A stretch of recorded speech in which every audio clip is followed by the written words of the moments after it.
Now, I'm sure that nobody's come here and is surprised that I'm talking about sex, right? When you go to a comedy club, you expect it. You know, everybody wants to talk about sex. Now, I'm not going to complain about that.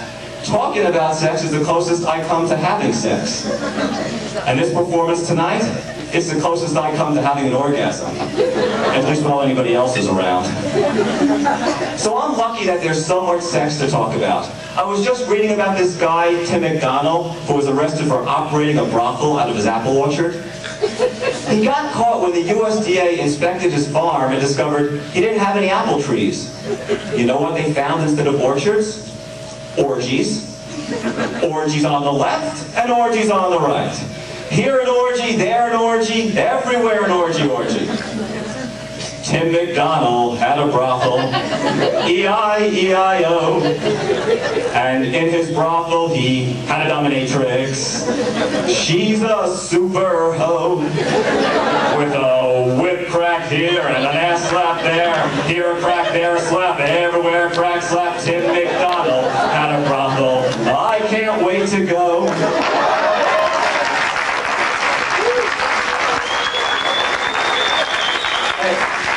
If you like the idea so much, I'm thinking about going there after the show if you all want to come. I'm just kidding. I wouldn't pay to have sex with a prostitute. I'd pay to have sex with a supermodel, but that's completely different. Have you noticed how many supermodels want to do TV commercials? Cindy Crawford does Revlon, Elizabeth Hurley does Estee Lauder, and Kim Alexis sells yeast infection ointment. Can anybody tell me what Kim Alexis was thinking? Why would she go from easy, breezy, beautiful cover girl to itchy, scratchy, monostat yeast infection girl? Did she lose out on the big herpes Valtrex contract and have to settle for yeast instead? The only way someone would associate herself with Monistat is if she really believes in the product. And Kim Alexis, one whopper of a yeast infection, would be willing to make those commercials. And if having a yeast infection isn't bad enough, when she started using Monistat, she had to stop having sex. It says right on the Monistat box, abstain from sex while using this product. But you don't have to believe me, because I have a box of Monistat right here. And I will have somebody from the audience come up and read it to you, just so you know that I'm not making this stuff up. Now, can I have a volunteer from the audience? How about you in the front row? Do we have a volunteer here? Come on, everybody. A big round of applause for our volunteer. And what a lovely volunteer she is too, isn't she? You know, you look like you could be a supermodel if you wanted to. Scott's taking sex with a supermodel look-alike. Scott's hand is taking sex with Scott tonight.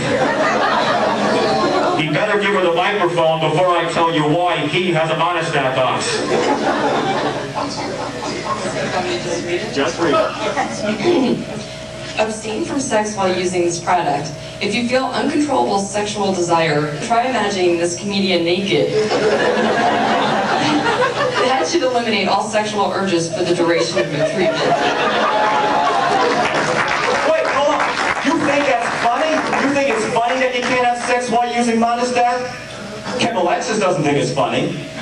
And her husband really doesn't think it's funny. Judging from how many years she's been making those commercials, he hasn't had sex in a long time.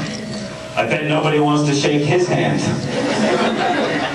So, you know, he was really excited when he heard that Monistat came out with a one-day, one-dose version of the ointment. He thought they'd finally be able to have sex. But, you know, there's a reason it's called a recurring yeast infection.